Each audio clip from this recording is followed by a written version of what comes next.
आप सभी का स्वागत है सक्षम रोगा सोसाइटी के एक और सेशन में। और इस सेशन में जैसा कि आपको मैसेज मिल चुका है कि वह बेल एसिड की क्लास है, जिसे लेने के लिए सी ए सीना मैम हमारे साथ जुड़ चुकी हैं। So for the brief introduction of C A Seena ma'am, like to invite Radha Arya. Over to you Radha. Good evening, everyone. This is Radha Arya, and here is the introduction of Sheena Nain Ma'am. And Sheena Nain is a chartered accountant with more than 10 years of experience in, in field of accounting and auditing. She is working with a very reputed non-profit organization group named Central Acquire Foundation as head of finance in South Delhi. She is expert in balance sheet finalizations, budgeting and forecasting, and monthly financial reporting.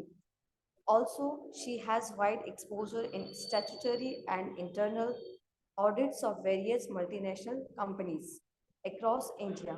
It's over to you, Abhishek ji. Thank you very much. Thank you, Radha. Now I'd like to request from C A Seena ma'am to start the session.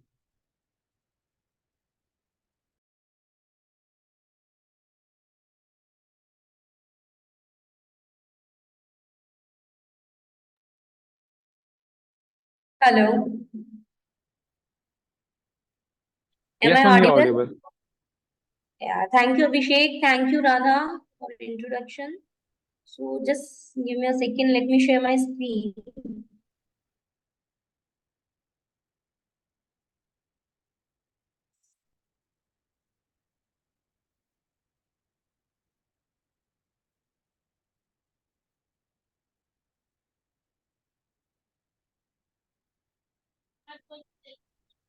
Yes, ma'am, it is visible now.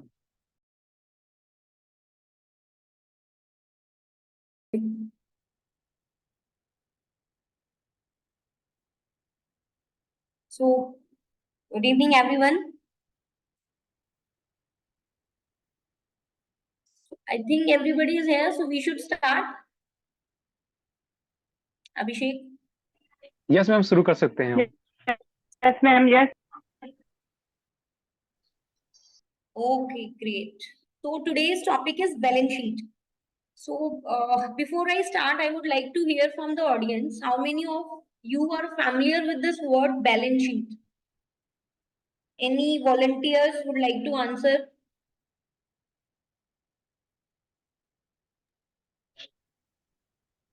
Ma'am, there is small request कि session को थोड़ा bilingual रखेंगे हम, हिंदी में भी. Okay.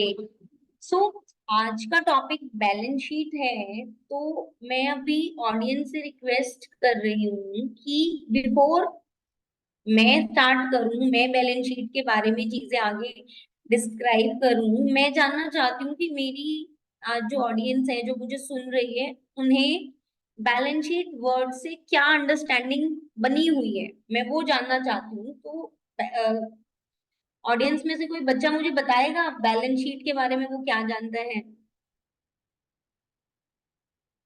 जो भी दिमाग में आ रहा हो, जितना अंडरस्टैंडिंग है, जो लोगों से सुना है, वैसा कुछ भी अगर कोई इनपुट देना चाहे ऑडियंस में से.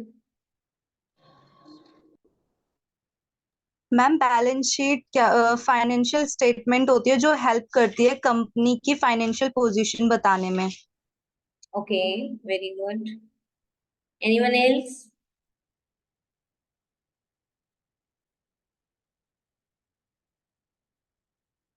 ओके. सो राइट, आपने बिल्कुल सही कहा. बैलेंस शीट सबसे पहले तो हम देख लेते हैं कि जब भी कोई शब्द हमारे दिमाग में आता है ना, लाइक बैलेंस शीट, अगर हम उससे बहुत फैमिलियर नहीं है तो सबसे पहला क्या आता है दिमाग में, एक पिक्चर बनती है किसी भी चीज को लेके. जब पहली बार कोई चीज सुनते हैं तो वो पिक्चर ये है, जब भी बैलेंस शीट का नाम आता है तो what you see is asset, liability, share holder fund, equity fund, right. So इसको बैलेंस शीट कहते हैं. इसके सामने आप एसेट्स और लायबिलिटीज को लिस्ट करोगे और उसके सामने आप अमाउंट्स डालोगे. That is what we say balance sheet is. Asset और asset should always be equal to liabilities plus share holders equity. तो this is what balance sheet looks like. ठीक है, ऐसे बैलेंस शीट दिखती है. तो अब हम चलते हैं कि बैलेंस शीट क्या होती है, उसके क्या बेनिफिट्स हैं, ये हम अपनी अगली स्लाइड्स में देखते हैं। मीन किसी को डाउट होता है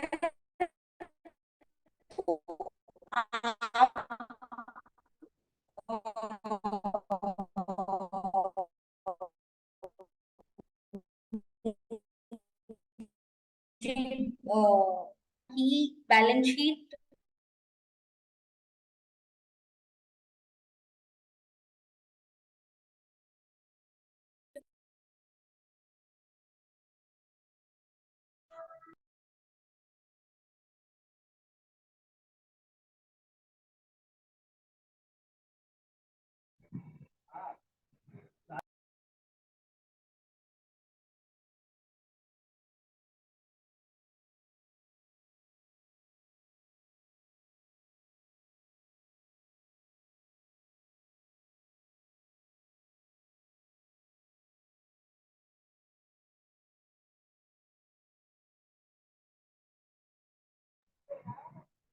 पोजीशन,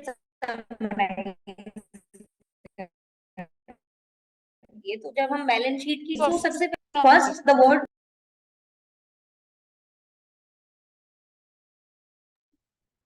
आप वेट करिए, there is some technical problem, मैं मैम से एक बार बात कर लेता हूँ।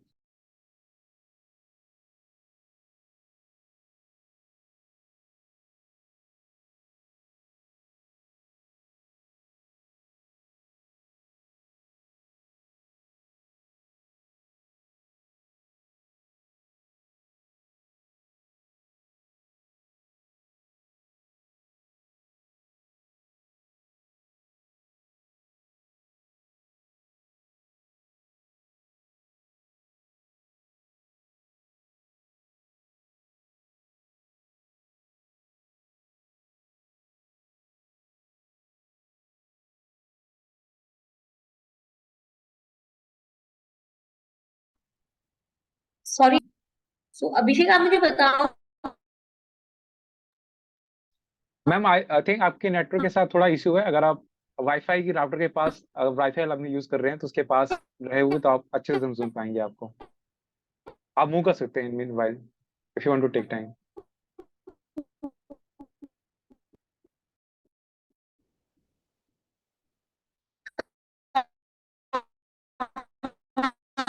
तक आप लोग सुन पाए हो मेरी बात?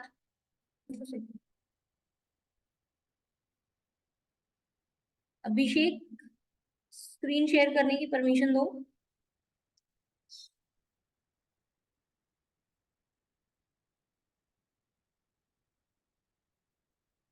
तो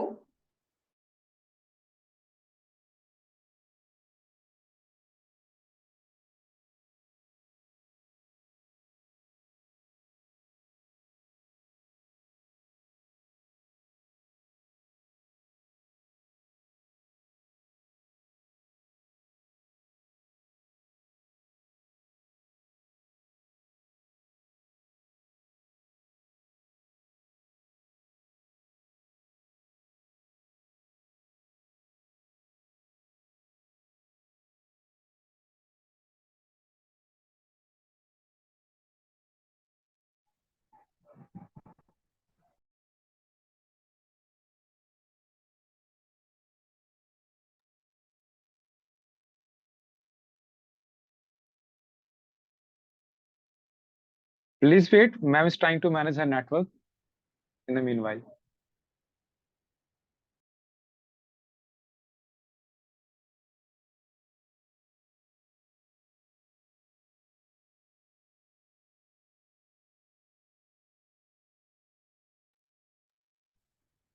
यस, अभी आ रही है अभिषेक आवाज? Yes ma'am, it is clear now. हाँ। सो अभिषेक मुझे बताओ लास्ट आपने कहाँ तक सुना? मैम वो आप सडनली दोबारा शुरू से शुरू कर दीजिए। आई अच्छा थिंक पूरा वॉच कट गया था। हाँ ठीक है, ठीक है। तो हम बैलेंस शीट एक बार दोबारा डिस्कस कर लेते हैं। सो हम बैलेंस शीट की डेफिनेशन पढ़ रहे थे, जो कि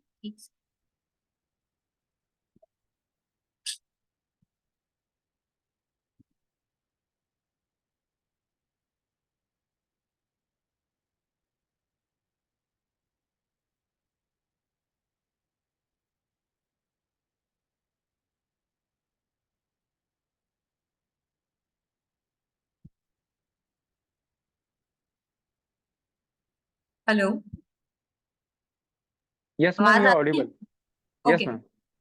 सो बैलेंस शीट की डेफिनेशन ये कहती है कि balance sheet is a summarization of the financial position of company. So financial position हम डिस्कस कर रहे थे कि फाइनेंशियल पोजीशन क्या होती है। फाइनेंशियल पोजीशन हमें ये बताती है कि जिस दिन मैं अपनी फाइनेंशियल पोजीशन देखने जा रही हूँ उस दिन मेरे पास अपनी संपत्ति कहने के लिए क्या है, क्या एसेट्स है मेरे पास, और मेरी वो एसेट्स को खरीदने के लिए देनदारी कितनी निकल रही थी, वो देनदारी कितनी है, जिसको कि हम लायबिलिटीज बोलते हैं। और जो मेरी खुद की संपत्ति मेरे बिजनेस में लगी हुई है उसको हम ओनर्स इक्विटी बोलते हैं। तो जब भी हमें बैलेंस शीट की बात करते हैं तो हम फाइनेंशियल पोजीशन देखना चाहते हैं कंपनी की। सो बैलेंस शीट का एक सबसे बड़ा फीचर है दैट वो फाइनेंशियल पोजीशन हम एक सर्टेन पीरियड के लिए ही असरटेन करते हैं। सपोज आज अगर मैं कह रही हूँ कि 31 मार्च को मैं किसी कंपनी की बैलेंस शीट देख रही हूँ तो वो पोजीशन 31 मार्च को ही है, मे बी 1 अप्रैल को वो पोजीशन चेंज हो जाए। सो हमेशा जब हम बैलेंस शीट स्टडी करेंगे तो we will see with respect to the date the period of that balance sheet, क्योंकि जैसे ही दिन चेंज होगा उसकी फाइनेंशियल पोजीशन में चेंजेस आ सकते हैं according to the transactions which have taken place. So it summarizes the financial position of company after a certain period and is also known as statement of financial position or condition. इस balance sheet का दूसरा नाम है statement of financial position. In general a balance sheet consist of 3 part.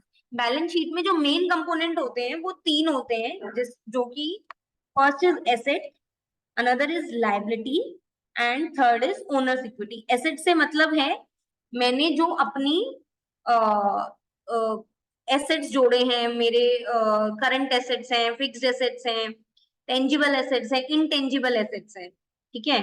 उन assets को खरीदने के लिए अगर मैंने कोई पैसा कहीं से उधार लिया है, वो किसी बैंक से हो सकता है, वो किसी रिलेटिव से हो सकता है, वो किसी फ्रेंड से हो सकता है, ठीक है, उसको हम बोलते हैं लायबिलिटी, जिसको कि हिंदी में अगर मैं बोलूं तो हम बोलेंगे देनदारी। और जो तीसरा कंपोनेंट है जो कि है ओनर्स इक्विटी। इसका ओनर्स इक्विटी का मतलब है मैंने एसेट बनाई एक साइड, दूसरी साइड मेरी लायबिलिटी है और मेरा ओनर्स इक्विटी है। सो एसेट बनाने के लिए एक तो मैंने लायबिलिटी से फंड करा है, दूसरा मैंने खुद का पैसा लगाया है। अगर मैंने घर खरीदा है अपना, मैंने मेरी इनकम सैलरी से हो रही है, मेरी बिजनेस इनकम हो रही है, उससे अगर मैं अपना फैक्ट्री खरीद रहा हूँ या घर खरीद रहा हूँ एसेट के नाम पे, तो जो मैंने खुद का पैसा लगाया कमा के उसको बोलते हैं ओनर्स इक्विटी। ओनर का कमाया हुआ पैसा जो कि उसने अपने एसेट्स में लगा रखा है। राइट, यहां तक समझ आ गया? Abhishek, you yes please let me know in case मेरे नेटवर्क में थोड़ा इशू हो, बिकॉज यहाँ श्योर बारिश मैम, श्योर का प्रॉब्लम है। श्योर मैम, Yes, ठीक है ma'am. ma'am, clear. Okay, so let's move to next. So balance sheet एक दो चीजें और हमें देती है, so let's read out this. A balance sheet provides a glimpse of company finances. Company में क्या चल रहा है, कंपनी में के पास क्या एसेट है, क्या लायबिलिटी है, लायबिलिटीज की क्या बाइफरकेशन है, एसेट के नाम पे हमारे पास कितनी गाड़ियां हैं, कितने लैपटॉप है, कितने फोन है, कितने सॉफ्टवेयर खरीद रखे हैं, ठीक है, कितने मेरे ट्रेड रिसीवेबल्स हैं, ये सब बताता है कंपनी फाइनेंस। कौन बताता है? Balance sheet. right? Next is a balance sheet consists of company's liabilities, assets and owner's equity, जो कि हम ऑलरेडी डिस्कस कर चुके हैं कि पूरी बैलेंस शीट इन 3 चीजों के अराउंड ही रिवॉल्व करती है। This is what balance sheet constitutes. Okay, and the third is a balance sheet is organised according to the equation.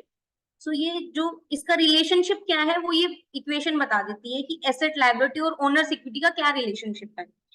सो हमेशा बैलेंस शीट को समझना है, बैलेंस शीट को रीड आउट करना है तो इस इक्वेशन को समझ लो, जो कि है asset is always equal to liabilities plus owners equity.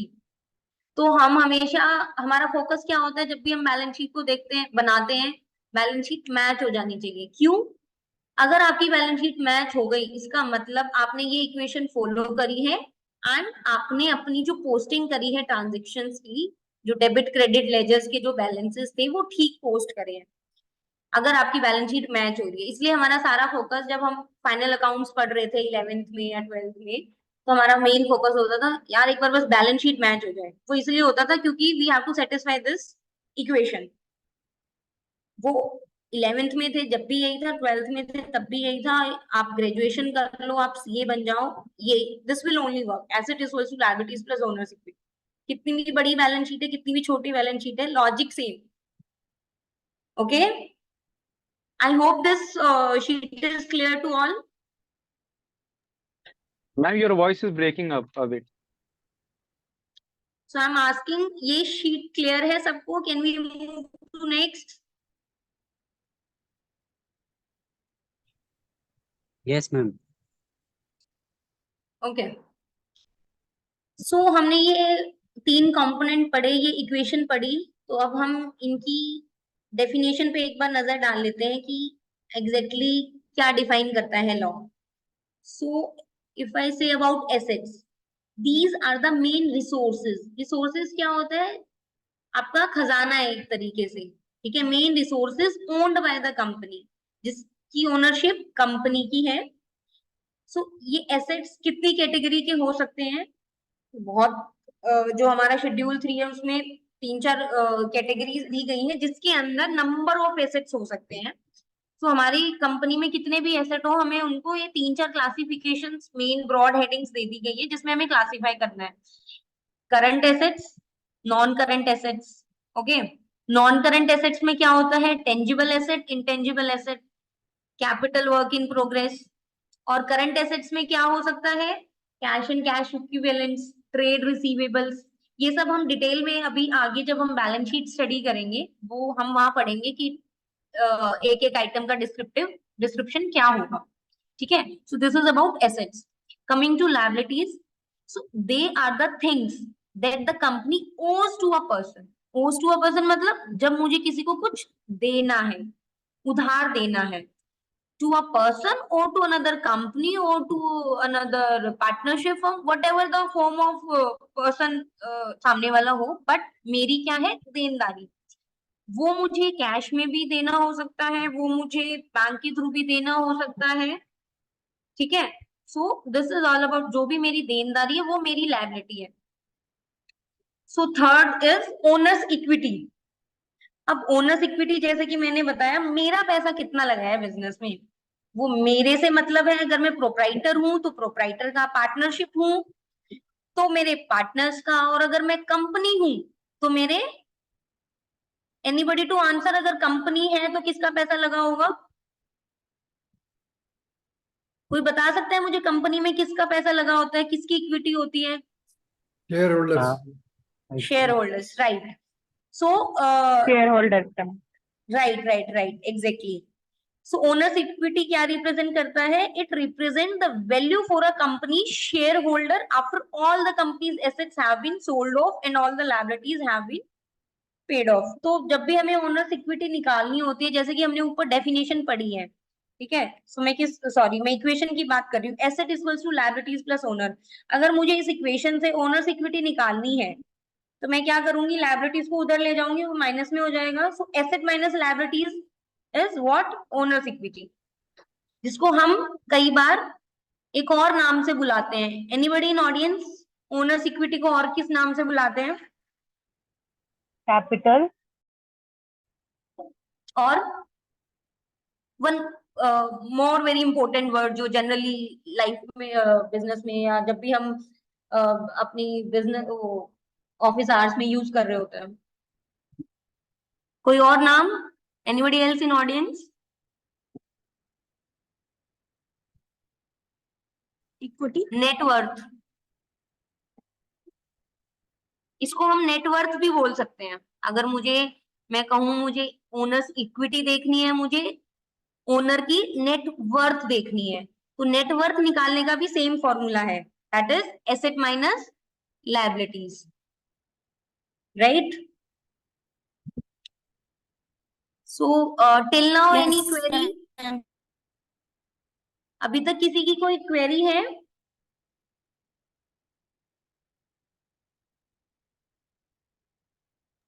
No ma'am. Okay, So let's move to our next slide. Features of balance sheet.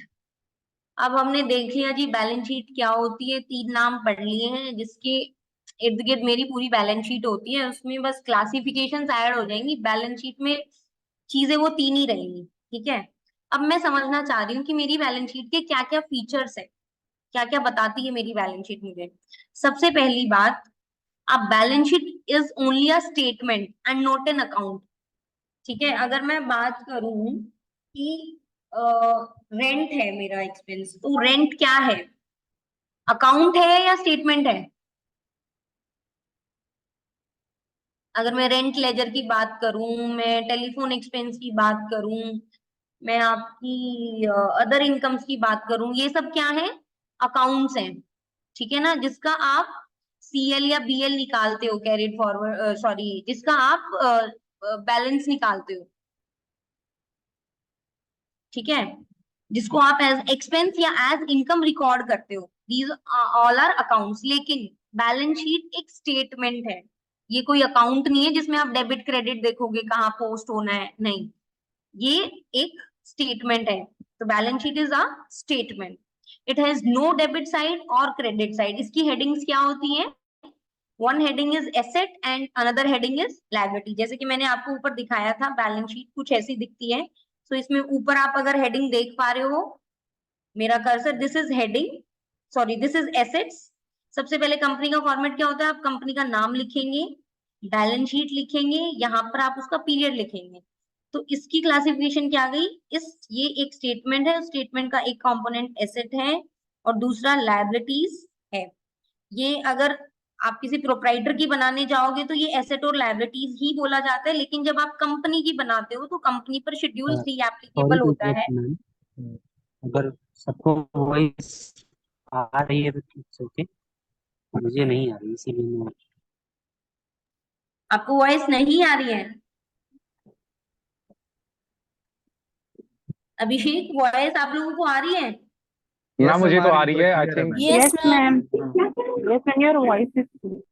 तो फिर आप अपने नेटवर्क चेक करो ना। आप, सॉरी, आपने जिसने भी अभी मुझे होल्ड डाला था, तो आप प्लीज आप अपने नेटवर्क चेक कीजिए।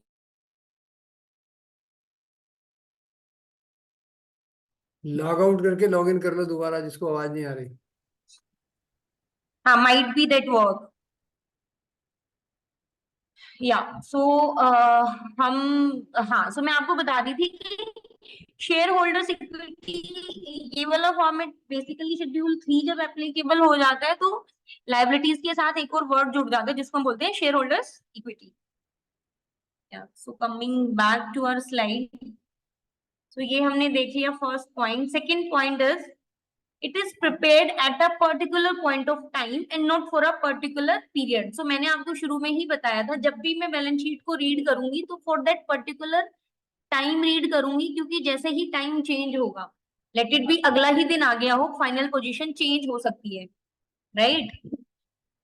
आपको नोट्स टू अकाउंट्स भी कंसिडर करने होते हैं, उसमें कुछ ऐसा मेंशन हो, कुछ मेरी कंटीजेंट लायबिलिटीज एंड ऑल, वो हम बाद में देखेंगे, क्योंकि बट पॉइंट इज कि जब भी मैं एक बैलेंस शीट स्टडी करूंगी, on a point of time करूंगी instead of period of time, right? The information contained in it is true only at the particular point of time. आज अगर मैं लिख रही हूँ कि मेरे एसेट्स 50 लाख के हैं या 50 करोड़ के हैं, मैंने बैलेंस शीट बनाई 31 मार्च को सपोज, और मैंने लिखा कि मेरे 50 करोड़ के एसेट हैं, मे बी कल अगले दिन कोई ऐसी न्यूज आए जिससे मेरी जो प्रॉपर्टी थी जो 50 करोड़ की, जिसको मैं बोल रही हूँ 50 करोड़ की है, उस प्रॉपर्टी की वैल्यू एकदम डाउन हो जाए, मे बी उस एरिया में कुछ ऐसा रिस्ट्रिक्शन आ जाए, मे बी मैंने वो प्रॉपर्टी अभी बैलेंस शीट में 50 लाख की दिखा रखी है, कल को वहां पे कुछ रोड पास हो गए, कुछ वो हाईवेज पास हो गए, उस प्रॉपर्टी की शायद कल को मेरी एकदम से कीमत 10-20 लाख रुपए बढ़ जाए, राइट? सो इसलिए कहते हैं कि we have to just look at a point of time, और वो जो इंफॉर्मेशन उस बैलेंस शीट में दी गई है वो उस पर्टिकुलर टाइम पे ही ट्रू है। वी कैन नॉट से कि वो अगले 1 साल तक वही पोजीशन रहेगी कंपनी की। Next is, it is a summary of balances of those ledger accounts which have not been closed by transfer to the trading and P&L account. Right, exactly. So हम जब भी ledgers की posting करते हैं, हम सारे ledgers बनाते हैं, तो जितने भी trading और P&L को जो ledgers hit करते हैं, वो तो वहां post कर देते हैं और उनका balance out होकर मेरा profit या loss निकलाता है, ठीक है। लेकिन जो कुछ ऐसे ledgers होते हैं, जैसे कि मेरा सपोज बिल्डिंग हो गई, मेरी कार हो गई, मेरा लोन चल रहा है, वो हो गया, उसका हमेशा क्लोजिंग बैलेंस आता है, ठीक है, according to the nature, debit या क्रेडिट, ठीक है। तो वो वाले लेजर जो ट्रेडिंग और पीएल में नहीं जाते या मैन्युफैक्चरिंग अकाउंट में नहीं जाते, वो कहाँ जाके सम अप होते हैं? बैलेंस शीट में, ठीक है जी। It shows the nature and value of assets and nature and amount of liabilities at a given date. वो क्या क्या एसेट्स है ये तो दिखाता ही है, बट उनकी वैल्यू भी दिखाती है बैलेंस शीट। सो एसेट जहां लिखा होता है, पर्टिकुलर्स जहां लिखा होता है एसेट या liability, so let me just say, ये एसेट्स है, ये एसेट्स के नाम है। सो एसेट्स का अमाउंट, वैल्यू कहाँ लिखते हैं हम? इस कॉलम में, ओके। सो यही लास्ट पॉइंट कह रहा है कि वो नेचर भी दिखाता है और उसकी वैल्यू भी दिखाता है, चाहे वो एसेट है चाहे लायबिलिटी है, दोनों की, on a given date. So I hope अभी तक चीजें समझ आ रही है। अगर किसी को कोई क्वेरी है तो यू गाइस कैन आस्क, पूछ सकते हैं आप, क्वेरी है तो कोई।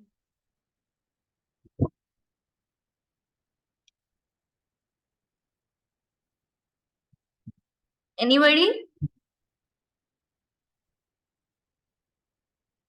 Okay, so next heading is need of balance sheet. तो मुझे बैलेंस शीट बनाने की क्या जरूरत है? ठीक है, मेरे पास ऐसे, इसको समराइज करने की क्या जरूरत पड़ी, वो अब हम स्लाइड में समझेंगे। सी, सबसे पहला पॉइंट जो अभी हम लास्ट पढ़ के ही आए कि मुझे नेचर और वैल्यू दोनों चाहिए, इसलिए मुझे उसको बैलेंस शीट में डालना है कि मुझे पता हो, अगर मेरे पास एक बिल्डिंग है, मेरे पास एक फैक्ट्री है, तो उसका नेचर क्या है, वो फिक्स एसेट है या करंट एसेट है, वो अगले 12 महीने में रियलाइज हो जाएगी या मुझे वो अगले 10 साल तक मेरी एसेट ही रहेगी और मुझे वो इनकम कमा के देगी। सो इस चीज को असरटेन करने के लिए it is very necessary we should summarize our asset and liabilities in form of balance sheet. Next is to ascertain the nature and amount of liabilities. Same जैसे assets के amount निकालने की जरूरत है, asset की classification की जरूरत है, ऐसे ही at the year end मुझे पता होना चाहिए कि मुझे कितनी liability अगले 12 महीने में पे करनी है और कितनी लायबिलिटी लॉन्ग टर्म में पे करनी है। अगर मुझे पता ही नहीं होगा, सपोज मैं बैलेंस शीट नहीं बना रही हूँ, मुझे ये नहीं पता कि अगले 12 महीने में मेरे ऊपर 1 करोड़ की लायबिलिटी आने वाली है, नहीं पता, तो मैं फंड भी शायद ना मैनेज करूं। लेकिन अगर मैंने बैलेंस शीट बनाई और मैंने देखा कि बैंक को मेरे को अगले 12 महीने में मैंने लोन रीपे करना है और मेरे पास 1 करोड़ का लोन है, तो I will accordingly manage my profits, I will accordingly arrange the funds to repay that loan. So इसीलिए बहुत जरूरी है एसेट और लायबिलिटीज की वैल्यू पता होना।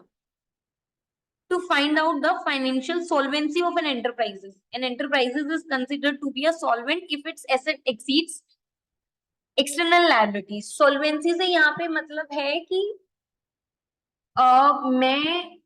अगर मेरे एसेट और मेरे लायबिलिटीज का डिफरेंस निकालूं तो क्या मेरे पास कुछ पैसा बचता है? अगर वो मेरे पास कुछ पैसा बच रहा है जेब में तो मैं सोल्वेंट हूं, अदरवाइज तो मैं इंसॉल्वेंट हूं, ठीक है। सो फाइनेंशियल सॉल्वेंसी, लिक्विडिटी, अगर मुझे देखना है मेरे पास लिक्विड पैसा कितना है, वो तभी देख पाऊंगी जब मैं अपनी करंट एसेट्स में से करंट लायबिलिटी लेस करूंगी तो मेरी लिक्विडिटी निकल के आएगी, और मैं अपने टोटल एसेट में से लायबिलिटी निकालूंगी, टोटल लायबिलिटी लेस करूंगी तो मेरी सॉल्वेंसी निकल के आएगी। दोनों की अलग फॉर्मूलाज हैं। तो अगर मुझे देखना है मेरा बिजनेस सॉल्वेंट है या नहीं है, ऐसा तो नहीं है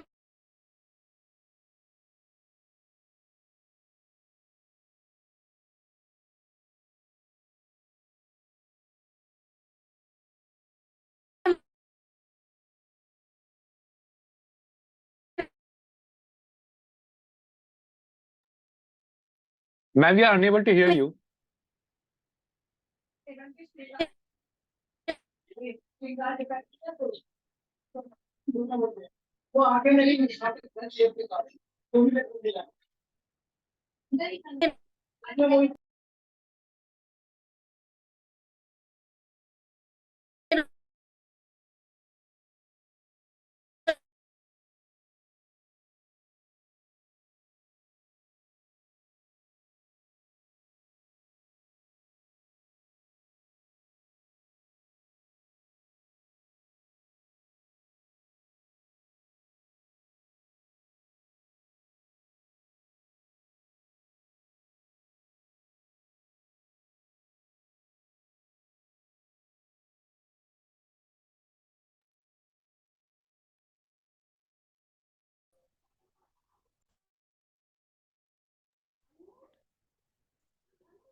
अभिषेक मैडम को बोलो घर पे दूसरे डिवाइसेस है तो उनको बंद कर दें, तो स्पीड बढ़ जाएगी। सर एक्चुअली मैम का वहाँ पे रेंज से साथ नेटवर्क का इशू आ रहा है, वाईफाई में भी जो भी हो। है कि एक ही हाँ वाईफाई में कई सारे डिवाइसेस हो ना, तो फिर स्पीड स्लो हो जाती है। तो उनको बोलो कि दूसरे हाँ, डिवाइसेस मैंने को यूज मैंने करते बोला हैं था तो सर उनको इसके बोलो बारे में बंद उनको कर अभी। दें। ठीक है सर, मैं दोबारा बात कर लेता हूँ।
Ma'am is trying to connect, please थोड़ा वेट कर लीजिए।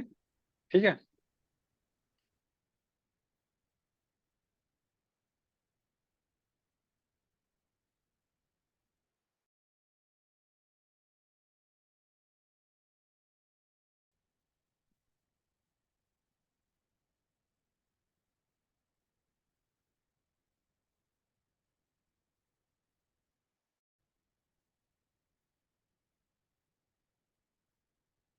ओके, सो रीस्टार्ट करें। सॉरी फॉर द डिस्टरबेंस, यहाँ नेटवर्क थोड़ा सा इशू चल रहा है।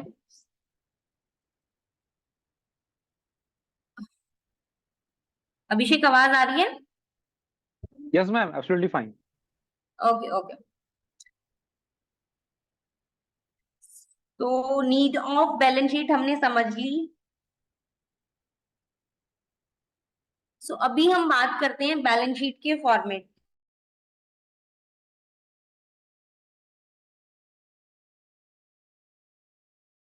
वेरी स्ट्रिक्ट, वो कहता है कि हाँ ये चीज ऐसे होनी चाहिए, उसमें कोई लिबरल नहीं है चीजें। नोट्स टू अकाउंट्स में जो डिस्क्लोजर्स वो मेंशन करते हैं वो हमें करने होते हैं।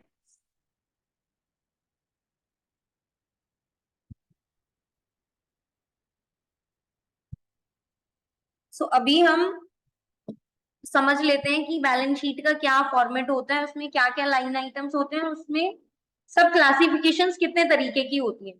तो जब भी आप बैलेंस शीट बनाओगे तो सबसे पहले एज आई डिस्कस्ड अर्लियर कि यहाँ पे हम कंपनी का नाम लिखेंगे। बैलेंस शीट एज ऑन, हमेशा एज ऑन लिखा जाता है बैलेंस शीट में। जब आप प्रॉफिट एंड लॉस बनाते हो फॉर द पीरियड बनाते हो, लेकिन बैलेंस शीट आप हमेशा एज ऑन डेट की बनाते हो। सो ये बैलेंस शीट 31 मार्च 2022 की हम बात कर रहे हैं अभी। एक और बात, बैलेंस शीट अगर कंपनीज एक्ट के या शेड्यूल 3 के हिसाब से हम बात करें हमेशा कंपैरेटिव बनती है।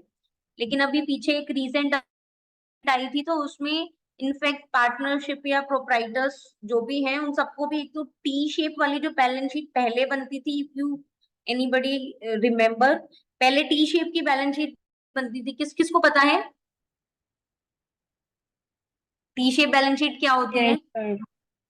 यस पीयूष, आपने हैंड रेज करा है, बताओ।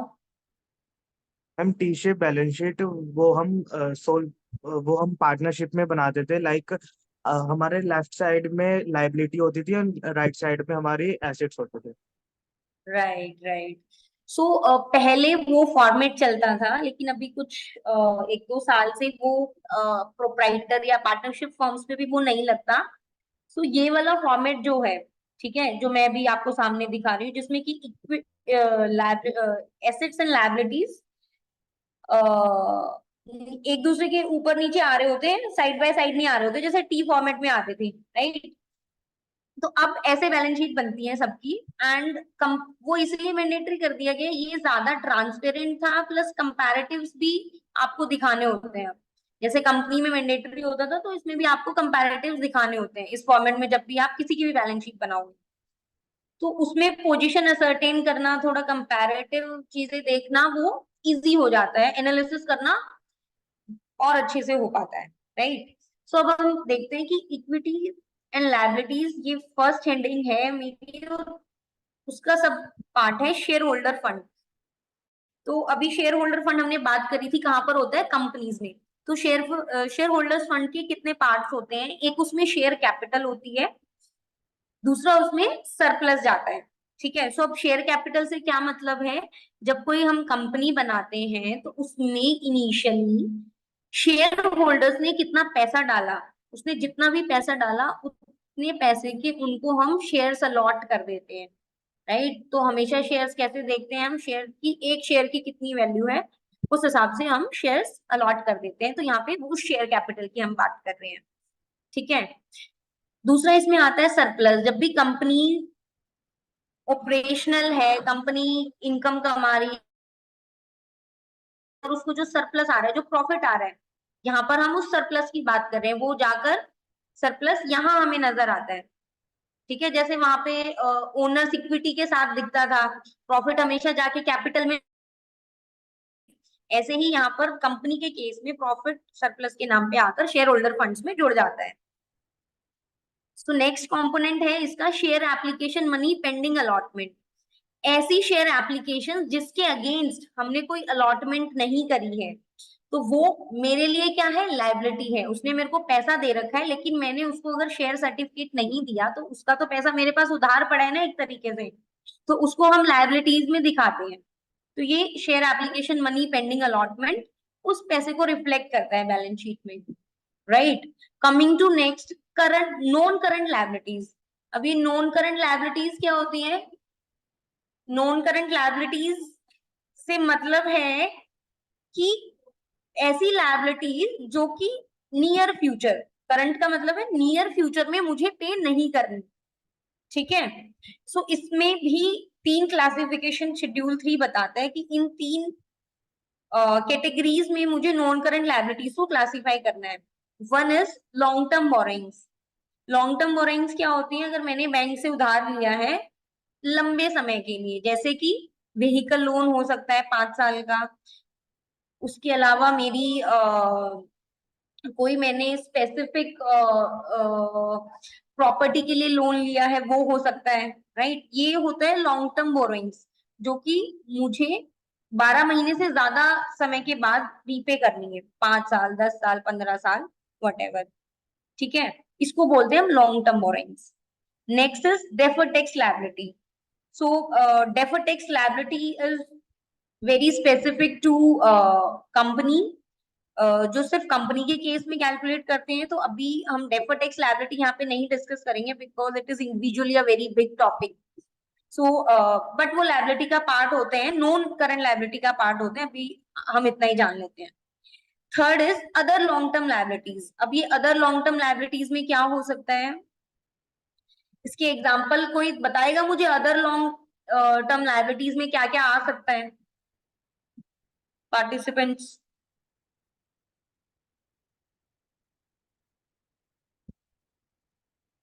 Yes Piyush Garg. Ma'am trade payables आ सकते हैं इसमें। ट्रेड पेबल्स, ट्रेड पेबल नीचे क्यों नहीं आएगा करंट लायबिलिटी में? यहाँ क्यों आएगा? मैम वो वेरी करता है कि उसका ड्यूरेशन कितना है। अगर वो 1 ईयर से ज्यादा का है तो वो हम लॉन्ग टर्म में मेंशन कर देंगे। अगर वो 1 ईयर से कम का है, लाइक 6 मंथ और 3 मंथ्स, तो वो हम उसको शॉर्ट टर्म में मेंशन कर देंगे। Right, Piyush is very right. Anybody else? Audience से कोई जवाब नहीं दे रहा, सारे जवाब सिर्फ पीयूष याद करके आया है क्या? सो सही कहा पीयूष आपने।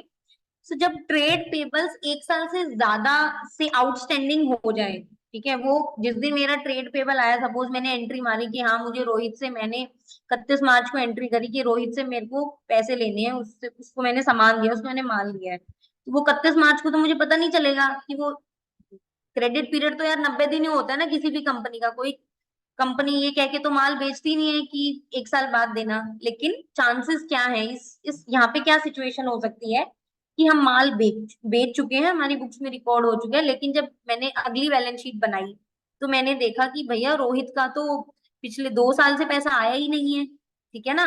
तो फिर उसको मैं करंट लायबिलिटी नहीं बोलूंगी।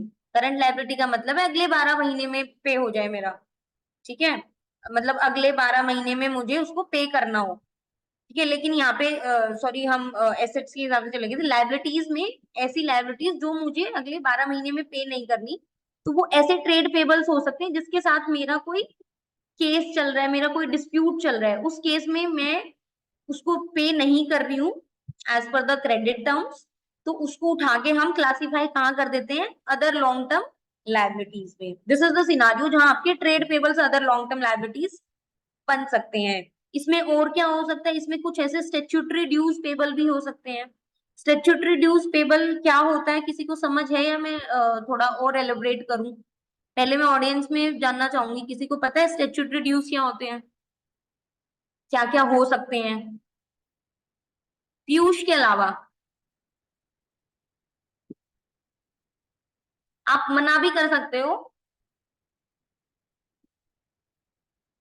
नोबडी, ठीक है। सो स्टेच्यूटरी ड्यूज का मतलब है जब भी मुझे कुछ टैक्सेस सरकार को देने होते हैं, उसको हम स्टेच्यूटरी ड्यूज कहते हैं। स्टेच्यूटरी का मतलब है किसी भी एक्ट के तहत जब मुझे कोई पेमेंट करनी है, जैसे income tax act, income tax act, income tax act क्या कहता है, इनकम टैक्स पे करो, तो इनकम टैक्स क्या बन गया मेरे लिए, स्टेच्यूटरी ड्यू। जीएसटी एक्ट है, जीएसटी एक्ट क्या कहता है, आप आईजीएसटी दो, सीजीएसटी दो, एसजीएसटी दो, अकॉर्डिंगली बिल जैसे आप रेज कर रहे हो, तो ये मेरे लिए क्या है, स्टेच्यूटरी ड्यूज।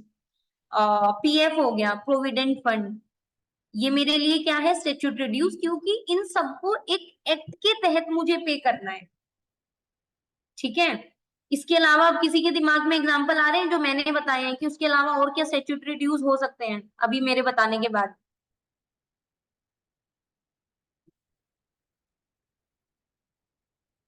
कोई नहीं आ रहा अब एग्जाम्पल दिमाग में? जीएसटी और इनकम टैक्स के अलावा क्या स्टेच्यूटरी ड्यूज होते हैं? कोई बात नहीं। सो प्रोफेशनल टैक्स, प्रोफेशनल टैक्स हम पे करते हैं, प्रोफेशनल टैक्स भी एक स्टेच्यूटरी ड्यूज है, ठीक है। कस्टम ड्यूटी हो सकता है, वो भी हम कस्टम एक्ट के थ्रू पे करते हैं, वो भी एक स्टेच्यूटरी ड्यूज है। तो जो ऐसे ड्यूज जो मेरे काफी टाइम से आउटस्टैंडिंग है, वो मेरे लॉन्ग टर्म में चले जाएंगे। जनरली ये भी करंट नेचर के ही होते हैं, सरकार कभी भी आपको ये नहीं कहती कि आप मुझे 1 साल बाद या 2 साल बाद पैसा देना, लेकिन कुछ डिस्प्यूट के केसेस में वो लॉन्ग टर्म में क्लासिफाई हो सकते हैं। Okay, so next is current liabilities. So current liabilities जैसे कि अभी हम डिस्कस करते आ रहे हैं, ऐसी देनदारी जो कि अगले 12 महीने में मुझे एनी हाउ पे करनी ही है। उसमें क्या हो सकता है, short term borrowing. Short term borrowing मतलब ऐसे लोन, ऐसी उधार जो मैंने ले रखी है और बैंक या जिस भी रिलेटिव, जिस भी फ्रेंड से ले रखी है, मुझे वो अगले 12 महीने में लौटानी है। उसमें से शॉर्ट टर्म बोरोइंग में एक ये भी चीज हो सकती है कि जो लॉन्ग टर्म बोरोइंग है वो भी तो हर साल रीपे कर तो रहे हैं। जब मैं 31 मार्च को अगर बैलेंस शीट बना रही हूँ और लॉन्ग टर्म बोरोइंग का वो वाला हिस्सा जो मुझे जिस दिन बैलेंस शीट बना रही हूँ उससे अगले 12 महीने में पे करना है, वो वाला हिस्सा कहाँ जाएगा, शॉर्ट टर्म बोरोइंग का पार्ट बनेगा, जिसको बोलते हैं हम current maturity of long term borrowings. तो वो लॉन्ग टर्म में नहीं जाता, वो शॉर्ट टर्म में जाता है। फॉर एग्जाम्पल, अगर 5 साल का लोन है, आज मैं बैलेंस शीट बना रही हूँ, अगले 5 साल लोन अगले 5 साल में मेरे को लोन पे करना है, उसमें से जो 4 साल है वो तो बियॉन्ड 1 ईयर हो गए ना, पहला साल और उससे अगले 4 साल, तो जो पहला साल है वो तो मेरे लिए करंट लायबिलिटी है ना, क्योंकि वो तो मेरे पहले 12 महीने में आ गया, तो वो नीचे चला जाएगा, और लॉन्ग टर्म जो 4 साल की लायबिलिटी है वो लॉन्ग टर्म में चली जाएगी। समझ आ गया ये वाला कंसेप्ट? सबको कोई डाउट है लॉन्ग टर्म शॉर्ट टर्म वाला?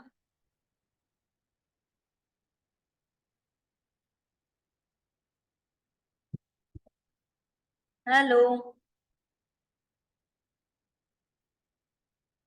अभिषेक, आवाज तो आ रही है ना मेरी? Yes ma'am. ये ऑडियंस इतनी चुप क्यों है फिर? भैया नहीं समझ आया तो नो, बोलो नहीं आया, नो मैम, सो कोई that I doubt. Can describe. Tina, आप थोड़े सिंपल क्वेश्चंस पूछो, आसान वाले। ये टफ आ गया मैम? हाँ मतलब अच्छा, एकदम आसान, अगर जवाब चाहिए तो एकदम आसान पूछो, जो एकदम आसान क्वेश्चन हो। Okay okay, no problem. ठीक है, सो मैं बस ये अभी पूछना चाह रही हूँ आप लोगों से, ये जो लॉन्ग टर्म वाला थोड़ा ट्रिकी है, इसलिए मैं पूछ रही हूँ कि आपको समझ आया ना कि मैं अगले 12 महीने का शॉर्ट टर्म में क्यों लेके जा रही हूँ लॉन्ग टर्म वाला part?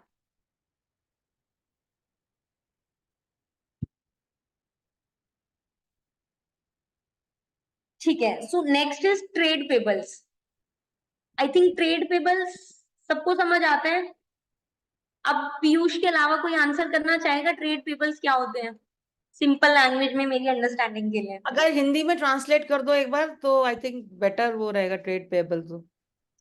Trade payables is basically, Hindi में तो मैम मुझे भी सोचना पड़ेगा। व्यापार की देनदारी। हाँ, एक second, just give me a second. व्यापार की देनदारी। नहीं, इसके लिए एक स्पेसिफिक वर्ड भी हम लोग यूज करते हैं।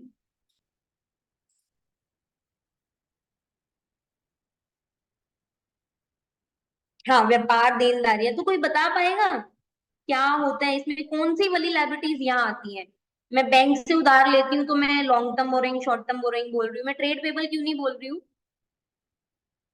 हाँ जी पीयूष। मैम हमारे ट्रेड पेबल्स में लाइक क्रेडिटर्स आ जाते हैं, बिल्स पेबल्स आ जाते हैं, जो जो हमारी इनडायरेक्ट लाइक एक्सपेंसेस होते हैं, आई थिंक वो आ जाते हैं इसमें। इनडायरेक्ट एक्सपेंसेस जो पेबल होते हैं, लाइक सन्ड्री सन्ड्री क्रेडिटर्स हो गए, बिल पेबल्स हो गए। Rent payables, electricity payables, very right, yeah. So basically देखो, बिजनेस करने के लिए हमेशा ऐसा तो है नहीं मेरे पास फंड है, मुझे किसी से उधार भी लेना पड़ सकता है, माल सामान जिसको भी बोलते हैं, या सर्विसेज। ठीक है, मेरे को अब 1 करोड़ का मेरे को स्टॉक खरीदना है, लेकिन मेरे पास तो पैसे हैं नहीं, मेरा तो पैसा मेरे जो ट्रेड रिसीवेबल्स, ठीक है, व्यापार देनदारी जैसे ऐसे व्यापार की लेनदारी भी हो सकती है, उसमें अटका हुआ है मेरा पैसा। तो अब क्या करें, मैं कैसे सामान खरीदूं, क्योंकि बिजनेस तो तभी चलेगा ना जब स्टॉक होगा। तो मैं क्या करती हूँ, मैं जिन लोगों से मुझे सामान लेना है उनसे उधार ले लेती हूँ। वो कहते हैं जी आप 60 दिन के लिए सामान उधार ले जाओ, 90 दिन के लिए उधार ले जाओ, और फिर आप दे देना इतने दिन के बाद पैसे। तो जब मैं 31 तारीख को बैलेंस शीट बनाने बैठी तो मैंने देखा कि 10 बंदों से तो मैंने सामान उधार ले रखा है।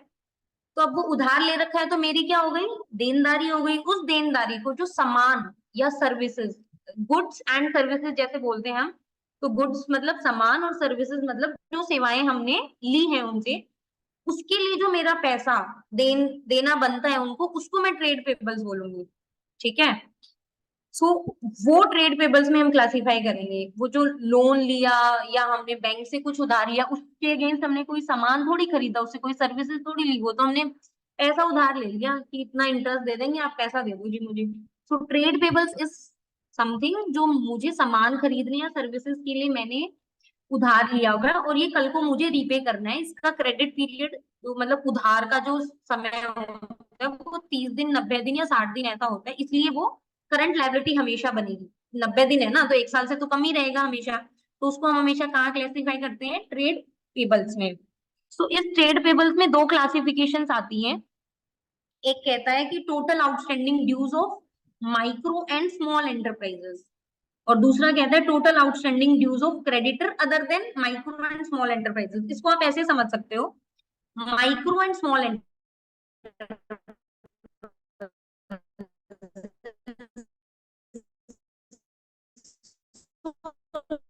Ma'am your voice is breaking up.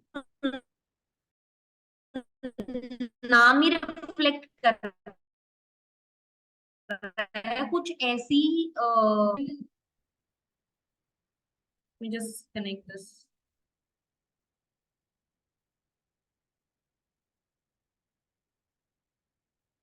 या आई थिंक अभी आ रहा होगा। मैम आपकी आवाज थोड़ी ब्रेक हो रही है।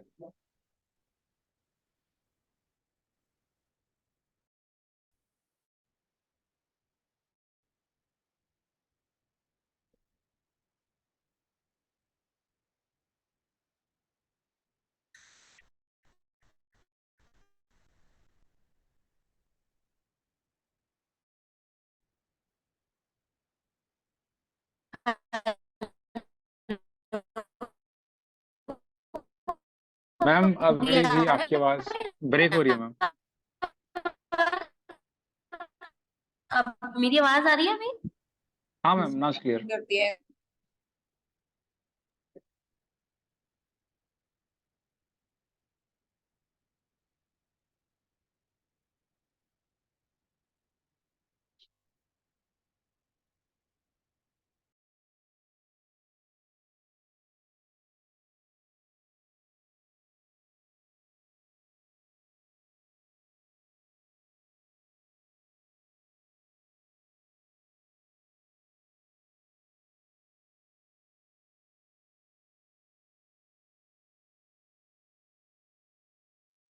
हेलो।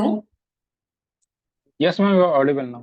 हाँ जी, सो हम बात कर रहे थे कि ट्रेड पेबल्स एमएसएमई वाले कौन से होते हैं और नॉन एमएसएमई, जैसे कि ये अगर आप इसको सिंपल समझोगे ना, ये कह रहा है कि एमएसएमई वाले जो हैं वो 1 में बताओ, नॉन एमएसएमई 2 में बताओ। तो एमएसएमई कौन है?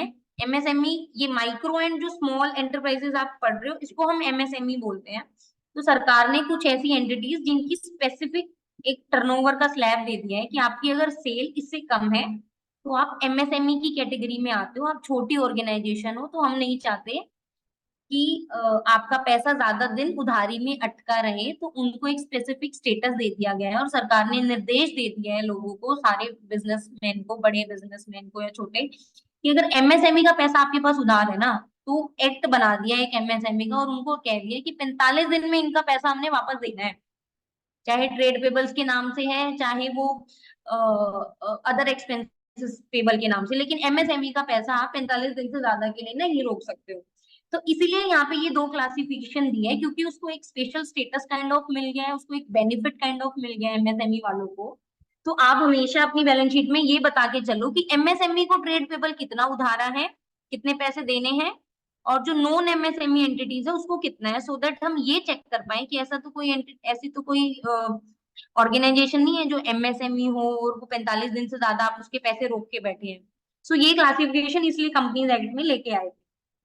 सो द अदर टू क्लासिफिकेशन, एक है अदर करंट लायबिलिटीज, जो ऊपर कहीं फिट नहीं हो रहा, ट्रेड पेबल्स या शॉर्ट टर्म में क्लासीफाई नहीं हो रहा, वो मेरी अदर करंट लायबिलिटीज का पार्ट बन जाती है। जैसे कि मेरी कोई मैंने किसी रेंट के लिए वो ले रखा था, डिपॉजिट ले रखा था, लेकिन अब मेरा रेंट एग्रीमेंट टूट गया, तो वो डिपॉजिट मेरा देना बनेगा। मैंने मेरे पास रखा हुआ था उसका डिपॉजिट, लेकिन अब बंदा मेरे पास रेंट पे नहीं रहता, मुझे अब वो देना पड़ेगा, तो वो मेरी लायबिलिटी बन जाएगा, मुझे उसको एज अ लायबिलिटी रिकॉर्ड करके और पे ऑफ करना पड़ेगा।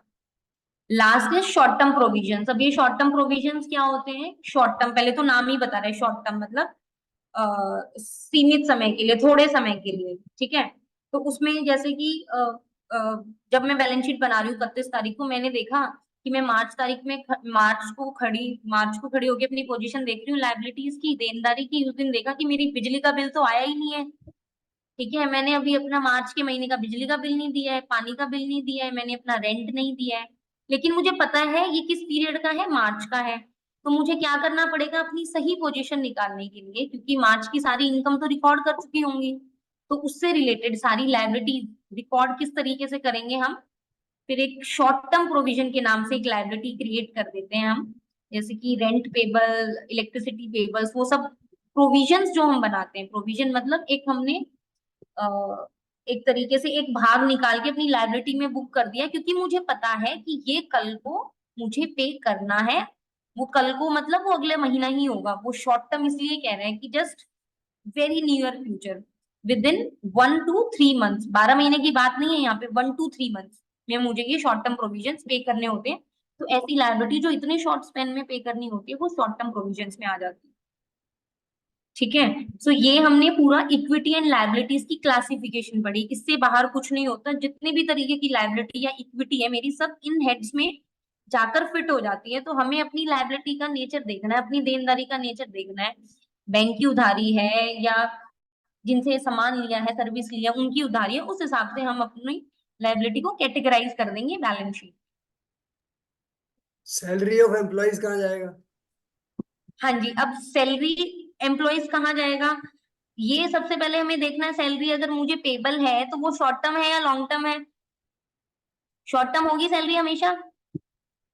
ठीक है, तो वो हमेशा मेरी अदर करंट लायबिलिटीज में जाएगी। ठीक है, अब अदर करंट लायबिलिटीज में हम स्पेसिफिक हेडिंग बना देते हैं, सैलरी पेबल। ठीक है, किसी की अगर ग्रेचुटी पेबल हो गई है, वो ग्रेचुटी पेबल के नाम से हम हेडिंग बना सकते हैं। सो ये भी फिक्स लायबिलिटी है, मुझे पता है मुझे करंट लायबिलिटी है, नियर फ्यूचर में बहुत पे करनी है, तो उसको हम अदर करंट लायबिलिटीज में एम्प्लॉय बेनिफिट के नाम से क्लासिफाई कर देते हैं। सो इसके बाद हमारा जो सेकंड पार्ट है इस इक्वेशन का, दूसरा पार्ट जो कि क्या है, एसेट्स। हम अब उस पर उसकी क्लासिफिकेशन एक बार देख लेते हैं। I think my screen is, No, it's not visible. हाँ वो हैंग हो गया है, जस्ट अ सेकंड, मेरे को भी नहीं चल।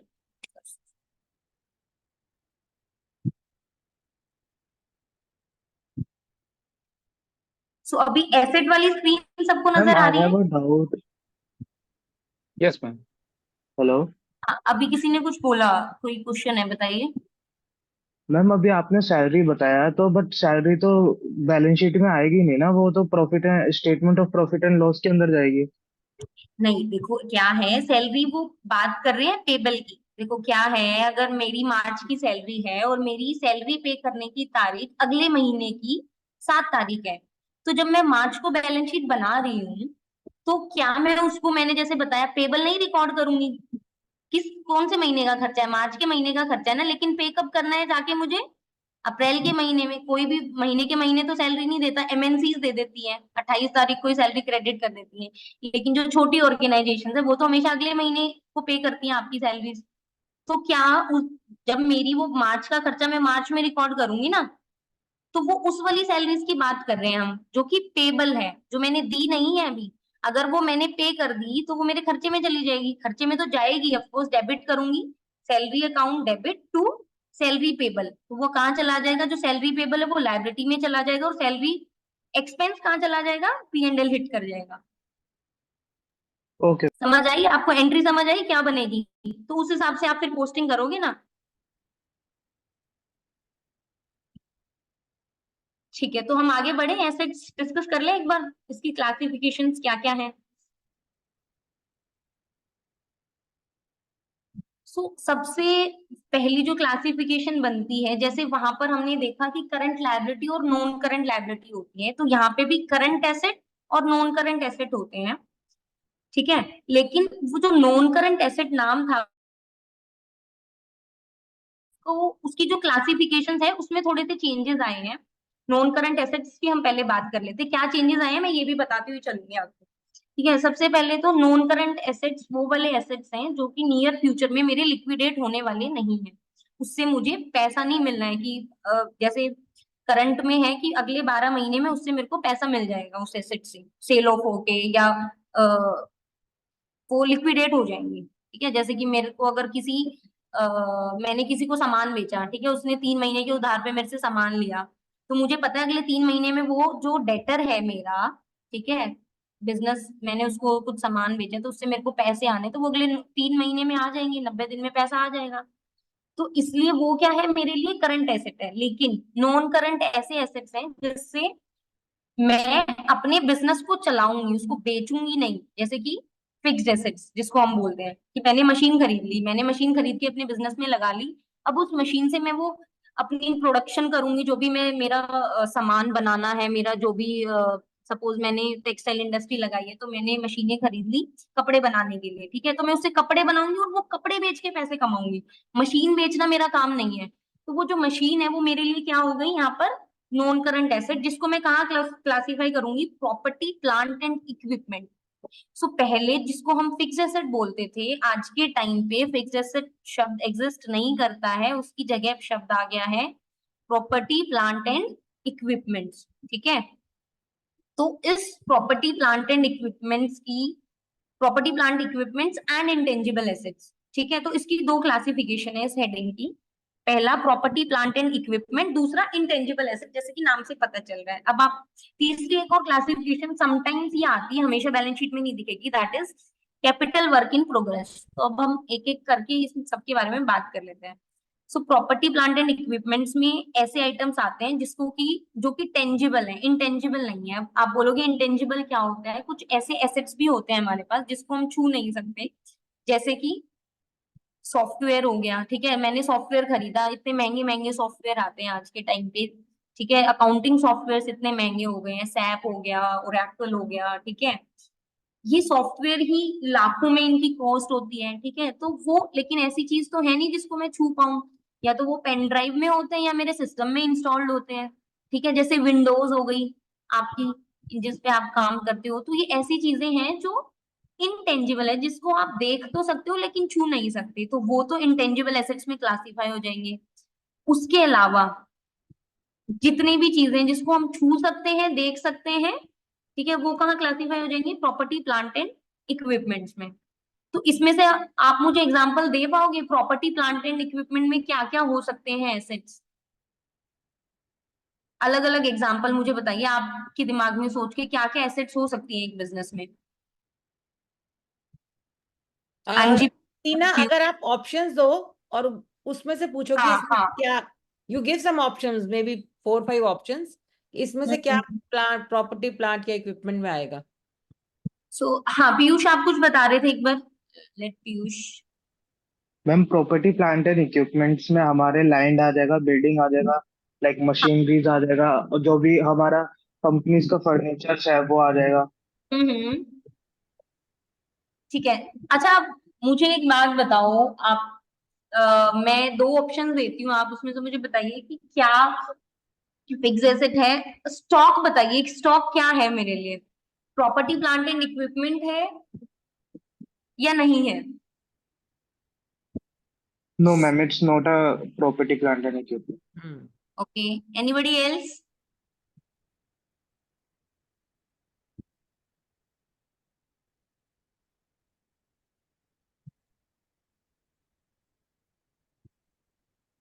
Okay, so property plant equipments, जैसे कि मैंने बताया, जो चीजें हम छू सकते हैं, जो चीजें हम फील कर सकते हैं, वो प्रॉपर्टी प्लांट एंड इक्विपमेंट में आती है। जैसे कि पीयूष ने बताया, अगर बिजनेस करना है तो हमें फैक्ट्री चाहिए है, लैंड चाहिए है, कुछ मशीनें हमने लगाई होंगी, वो मेरी प्रॉपर्टी प्लांट एंड इक्विपमेंट बन सकती हैं। ठीक है, और हमारे पास कार हो सकती है बिजनेस में। अब ये सारी चीजें फिक्स्ड एसेट क्यों है, क्योंकि इनको बेचकर हम पैसा नहीं कमा रहे हैं, इनको यूज करके हम अपना बिजनेस चला रहे हैं। फैक्ट्री में हम प्रोडक्शन कर रहे हैं, इसलिए फैक्ट्री मेरे लिए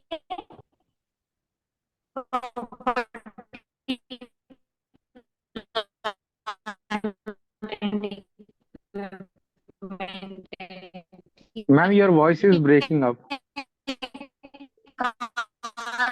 का यूज करके हम मेरे एम्प्लॉयज या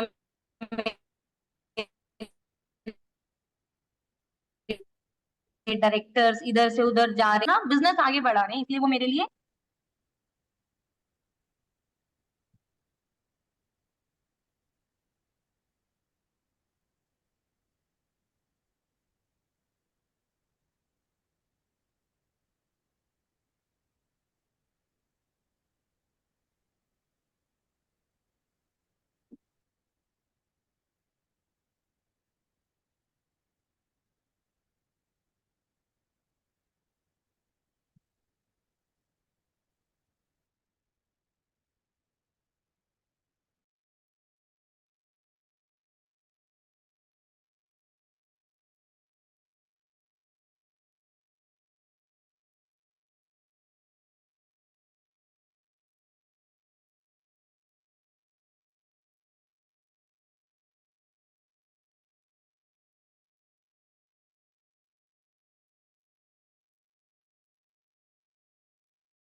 मैडम आवाज नहीं आ रहा है।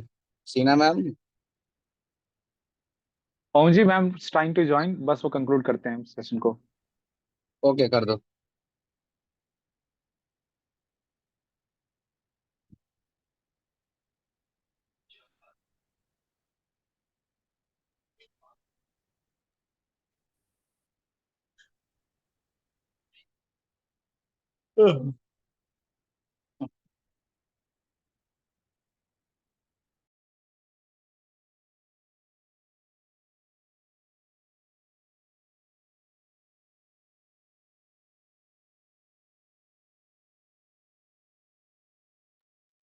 ओम जी अपने आप को अनम्यूट करो।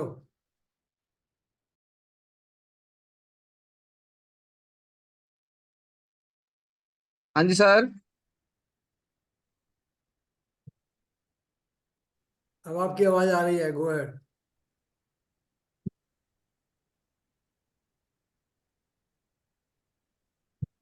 हेलो। हाँ जी। Yes ma'am, so I audible, you can conclude the session now. Ya yes ma'am. So I think हमारे पास टाइम की भी लिमिटेशन है। सो मैं एक बार आपको एसेट्स वाली ब्रीफिंग दे देती हूँ, उसमें क्या क्या लाइन आइटम्स हैं। प्रॉपर्टी प्लांट एंड इक्विपमेंट्स तो जैसा मैं आपको ब्रीफ कर ही चुकी हूँ। उसके अलावा कुछ नॉन करंट इन्वेस्टमेंट्स हो सकती हैं जो मेरी नॉन करंट एसेट का पार्ट बनती हैं, और long term loans and advances हो सकते हैं। ऐसा पैसा हो सकता है जो मैंने किसी को उधार दिया हो, वो मेरे लिए एसेट बनेगा। अगर मैंने लॉन्ग टर्म के लिए दिया है तो वो मेरा नॉन करंट एसेट बन जाएगा। सो अगर हम करंट एसेट्स की बात करें, करंट एसेट्स में हमारी जो क्लासिफिकेशन होती है, जो करंट इन्वेस्टमेंट, जैसे कि मैंने कोई एफडी कराई है शॉर्ट टर्म के लिए, वो मेरी करंट इन्वेस्टमेंट यहाँ फॉल करेगी। अभी मैं स्टॉक की बात कर रही थी आपको, स्टॉक को हम दूसरा नाम देते हैं इन्वेंट्रीज। इन्वेंट्रीज बेसिकली ऐसा सामान जिसको मैं बेच के पैसा कमाती हूँ, उसको हम स्टॉक या इन्वेंट्री बोलते हैं। अगर वो मेरे पास एक्स्ट्रा पड़ा है, क्लोजिंग स्टॉक मेरे पास उसका पड़ा है, तो वो मेरे करंट एसेट्स में क्लासिफाई होता है, क्योंकि वो मुझे पता है नियर फ्यूचर में बिक जाएगा। ठीक है। ट्रेड रिसीवेबल्स, जैसे मेरी व्यापार की देनदारी थी, ऐसी मेरी व्यापार की लेनदारी भी हो सकती है जिसको मैंने सामान उधार पे दिया है, तो वो मुझे पता है 90 या 60 दिन में मेरा पैसा वापस आ जाएगा, तो वो उसको मैं करंट एसेट क्लासिफाई करती हूँ। तो अगला हेडिंग मेरा बनता है cash and cash equivalent. Cash से मतलब है प्योर कैश जो मेरे हाथ में है, और इक्विवेलेंस में मेरा बैंक अकाउंट, मेरी ऐसी शॉर्ट टर्म एफडीज या रिकरिंग डिपॉजिट जो 3 महीने से कम की है, उसको हम कैश इक्विवेलेंट्स में क्लासिफाई करते हैं। तो बेसिकली मेरा कैश और बैंक का बैलेंस और मेरी आरडी जो कि 3 महीने से कम है, या एफडी 3 महीने से कम है, वो यहाँ क्लासिफाई हो जाएगी। ठीक है। Next is short term loans and advances. अगर मैंने किसी को शॉर्ट टर्म के लिए कुछ उधार दिया हुआ है, ठीक है, पहले मैंने लिया हुआ था तो लायबिलिटीज में चला गया, दिया हुआ है तो मेरे एसेट्स में आ जाएगा। और इसके अलावा अगर कुछ एसेट्स बचते हैं जो ऊपर कहीं क्लासिफाई नहीं हो पा रहे, कोई एकदम से नए तरीके का कोई एसेट निकल के आता है जिसको मुझे देखना है, तो वो हम अदर करंट एसेट्स में क्लासिफाई करते हैं। सो this is all about asset and liabilities. एक ब्रीफिंग मैंने आपको दे दी है, and thank you for giving your time. And sorry, आज थोड़ा नेटवर्क में इशू था, उसके लिए I really apologize for that. And thank you. I think it's complete from my side, Abhishek. Thank you for this तो opportunity. Thank you ma'am. Is there Okay. Any question? कोई किसी को question पूछना है? Otherwise we can proceed further. So I think there is no questions. So आपसे भी से request है कि अपने कैमरास को ऑन कर लीजिए ताकि हम रिकॉर्ड पर्पस के लिए एक साथ में पिक्चर ले सके। ये एसेट्स एंड लायबिलिटी अगर और स्टॉक इक्विटी अगर बैलेंस ना हो तो क्या बैलेंस कैसे करते हैं? Asset and liability, क्या बोला आपने? Sorry, can you please repeat? नहीं, ये जो तीनों टर्म है बैलेंस शीट की, अगर वो बैलेंस ना हो तो उनको बैलेंस करने के लिए क्या किया जाता है?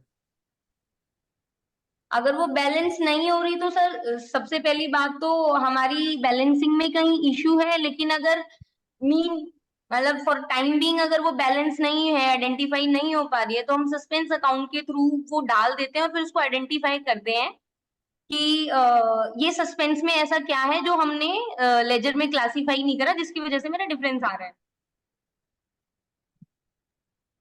Thank you. Okay sir, thank you. So thank you, ma'am, for taking this wonderful class despite the fact of technical problem. and explain Yeah, each and every really. topic. So now I'd like to invite our president for presidency remarks of this meeting, who's Supreme Court lawyer by profession and former member of National Commission. Over to you, ma'am. Ma'am, please unmute yourself. मैं अपने सभी participant को ये बता दूं कि हमारे इस अकाउंटिंग सेशन की जो वेरी फर्स्ट क्लास थी, बेसिक्स ऑफ अकाउंटेंसी, वो सीए सीना नैन जी ने लेनी थी। और शुरुआत ही हमारा मतलब आगाज जो था वो सीए सीना नैन जी ने करना था, बट उस दिन उनकी तबीयत खराब हो गई, तो ऑलमोस्ट ये आज हमारी लास्ट क्लास है। बैलेंस शीट मतलब जिसकी बैलेंस शीट सही बन गई तो वो बंदा एक परफेक्ट अकाउंटेंट बन जाता है, मतलब जिसकी, क्यों सीना? बिल्कुल मैम। हाँ, तो वो मतलब आज तुमने वो बेसिक्स ऑफ अकाउंटेंसी से पिछली बार शुरू किया था और आज बैलेंस शीट पे तुमने इस वाले सेशन का बैलेंस शीट से वो करा है, तो पूरी जर्नी हो जाती है। और बहुत अच्छे से तुमने समझाया सारा, शेयर्स के बारे में, शेयर्स होल्डर्स इक्विटी के बारे में, नेटवर्थ, और एग्जाम्पल्स देके जैसे आपने एक्सप्लेन किया कि लॉन्ग टर्म बोरोइंग का क्या क्या एग्जाम्पल्स हो सकते हैं। एमएसएमई की बात कर दी आपने बीच में, medium small and micro small and medium enterprises की उनके लोन्स के लिए 45 दिन में कर्जा वापस होना चाहिए। चीजें मतलब सिंपल नहीं है, बहुत कॉम्प्लिकेटेड है। मतलब मैं ये कहूंगी, ये नहीं कि थोड़ी मुश्किल है, बहुत मुश्किल है, पर हम एक प्रयास कर रहे हैं सक्षम रोजगार सोसाइटी की तरफ से कि हम एक बर्ड्स आई व्यू, एक टोटालिटी में चीजें रख पाए। और सीना ने बहुत अच्छी क्लास ली, और मुझे लगता है कि पार्टिसिपेंट्स एक बार सुन के चीजें समझ में आने वाली बात नहीं है। ये सारी क्लास आज रिकॉर्ड हुई है और हमने यूट्यूब के ऊपर उस पूरी क्लास को डालेंगे, तो आप इसी क्लास को दोबारा दोबारा सुनिए, हाथ में कॉपी पेंसिल लेके बैठिए, नोट कीजिए। कुछ आपको चीज नहीं समझ में आती तो हम सीए सीना नैन जी से रिक्वेस्ट करेंगे, और वो शायद आपके अगर कोई क्वेरीज होंगी, कुछ क्वेश्चंस होंगे, तो उसके बाद भी वो आंसर करेंगे। सीना, I can I expect that from you? Sure ma'am, any time. अच्छा, तो फिर से मैं वेरी पार्टिसिपेंट थरोली से जाएगी। रिक्वेस्ट कर रही हूँ कि इतनी इंफॉर्मेटिव और इतनी नॉलेजेबल क्लास थी बैलेंस शीट के ऊपर। आप सभी 11वीं क्लास से 12वीं क्लास में बैलेंस शीट बनाने की प्रक्रिया से गुजरते हैं, पर बैलेंस शीट जिसको बनानी आ जाती है वो परफेक्ट अकाउंटेंट बन जाता है। तो बैलेंस शीट को बनाने का प्रयास जारी रखने के लिए बैलेंस शीट में क्या क्या एंट्रीज आनी है, जैसे सीना जी ने बहुत अच्छे से एक्सप्लेन किया, और उसको याद करना सीखना बार बार। यूट्यूब जो हमारा, ये प्रदीप जी क्या लिख रहे हैं, can revise kindly suggest YouTube channel. अच्छा, यूट्यूब चैनल सक्षम रोजगार सोसाइटी के नाम का ही है, और सक्षम रोजगार सोसाइटी के नाम से यूट्यूब चैनल है, और आप सब उसको सब्सक्राइब भी करें, उसको सुने, उसमें नोट डाउन करें, और अगर कुछ भी क्वेश्चन हो तो वो आप इसी जो हमारा ग्रुप है सक्षम रोजगार सोसाइटी का एसआरएस, जो आज आज करंट में हम अकाउंटिंग पे जो क्लासेस ले रहे हैं उसमें आप क्वेश्चन डाल सकते हैं, ये आप सक्षम रोजगार सोसाइटी को मेल भी कर सकते हैं। और वेरी गुड सेशन बाय सीना, एंड वी एक्सपेक्ट सीना, आपने अच्छी क्लास ली, हम हमेशा आपसे फिर से उम्मीद करते हैं कि अगली बार भी आपका सहयोग मिलेगा। और चाहे वो बैलेंस शीट हो, चाहे वो बेसिक्स ऑफ अकाउंटेंसी जिसमें आपने कैरियर इन अकाउंटेंसी भी एक्सप्लेन, श्योर मैम। तो कुछ भी ऐसा आपसे लेंगे, और सभी के लिए बहुत बेनिफिशियल रहा। Yes yes. और मैं एक बार कुछ अजीम भी हैं सेशन में हमारे, तो मैं उनका एक बार थैंक्स करना चाहती हूँ कि आज उन्होंने काफी टेलीफोन किए, और उसका रिजल्ट हमें मिला कि there were good number of participants. थोड़ा थोड़ा कम हो जाते हैं, वो चलता रहता है। Tomorrow is again a very important class to be taken by our host Abhishek sir, advocate Abhishek. और अभिषेक जो क्लास लेंगे, अब हमारी ये जो हमारा ये अकाउंटिंग का सेशन है वो ऑलमोस्ट फिनिशिंग पे, ये हमारा लास्ट वीक है। कल की क्लास हमारी रहेगी जिसमें आप टेक्नोलॉजी के बारे में सीखेंगे कि जीमेल या ईमेल कैसे बनाना है, चैट जीपीटी क्या है, ट्रांसलेशन कैसे कर सकते हो। तो आपको अभिषेक विभिन्न तरीकों से एग्जाम्पल्स के साथ समझाएंगे कि कौन कौन से आर्टिफिशियल इंटेलिजेंस के टूल्स कंप्यूटर के ऊपर ही उपलब्ध हैं, और मेल मतलब इलेक्ट्रॉनिक फॉर्म में कैसे कम्युनिकेशन करनी है, ईमेल कैसे बनाना है, ईमेल कैसे करनी है, छोटी छोटी बड़ी बड़ी बातें बताई जाएंगी। और फिर से मैं रिपीट कर रही हूँ कि सक्षम रोजगार सोसाइटी हमारा यूट्यूब चैनल है जिसके ऊपर हम ये सभी क्लासेस का वीडियोस जो रिकॉर्ड होता है वो पोस्ट करते हैं। आप सब उसको देखें और उसको सब्सक्राइब करें और शेयर करें। और कल की भी जो क्लास रहेगी, जो लिंक हम शेयर करेंगे, आप सब अपने नोन लोगों के साथ वो लिंक शेयर कर सकते हैं, ताकि उनको भी इस टेक्नोलॉजी का जो तरीका है ये किस तरह से टेक्नोलॉजी को इस्तेमाल करके, जैसे आप एक चिट्ठी भेजते हो, आज आप पोस्ट करते हो तो लखनऊ में चिट्ठी आपकी दिल्ली से लखनऊ में भी 2 दिन के बाद पहुंचती है, और जब आप ईमेल करते हो तो यहाँ से ईमेल करते हो तो with in a minute email पहुंच जाती है। तो बहुत एडवांस और बहुत क्विक मोड ऑफ कम्युनिकेशन है कल, जिनके बारे में हम डिस्कशन करेंगे। So thank you very much, thank you Seena, and thank you each one of you for joining. Thank you, Mehrotra ji, for joining and putting questions. And last time also, Mehrotra ji gave a very good reporting about Madam C.A. Sina when he took your class in the last accounting training program. So over to you, Abhishek. Thank you, ma'am, for your valuable insight. Now I'd like to invite Omji for a word of thanks. Good evening, dear friends. I am Omji Gupta on behalf of Saksham Rozgar Society. I take the privilege of extending a vote of thanks.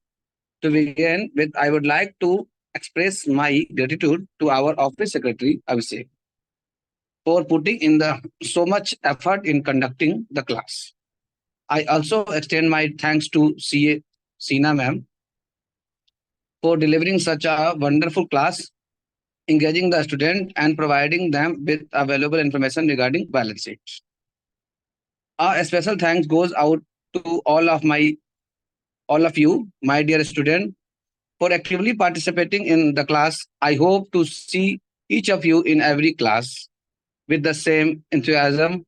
Last but not least, I would like to acknowledge effort of President of Saksham Rozgar Society, Ms. Jyotika Kalla, who constantly attend classes and is always concerned about enhancing the quality of the class.